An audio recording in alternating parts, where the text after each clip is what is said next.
সম্মানিত ফেসবুক প্রেমী ভাই ও বন্ধুগণ, আসসালামু আলাইকুম। আজ আবারও একটি সমাজমূলক কাজে অংশগ্রহণ করেছে সোনাপুর আদর্শ যুব সংঘ ক্লাবের সকল সদস্যবৃন্দ। আলহামদুলিল্লাহ, আমরা আজ সোনাপুর মোড় জামে মসজিদের বহুদিনের পুরানো ট্যাঙ্কিটি দীর্ঘ সময় পরিষ্কার না হওয়ায় সেখানে ময়লা ও জীবাণু জমার আশঙ্কা ছিল। মুসল্লিদের সুস্বাস্থ্য এবং পবিত্রতার বিষয়টি বিবেচনা করে আজ ট্যাঙ্কিটি সম্পূর্ণরূপে পরিষ্কার ও জীবাণুমুক্ত করার উদ্যোগ গ্রহণ করা হয়েছে।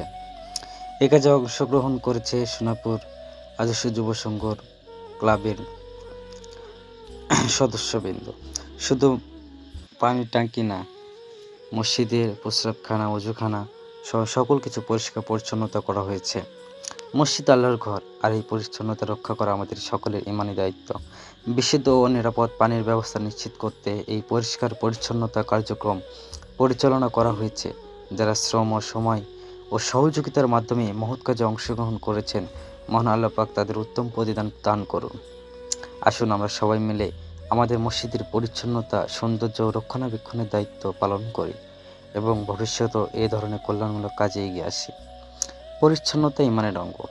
এই চেতনাকে ধারণ করে আমরা আমাদের মসজিদকে সবসময় পরিষ্কার ও পরিচ্ছন্ন ও সুন্দর রাখতে চেষ্টা করব, ইনশাআল্লাহ।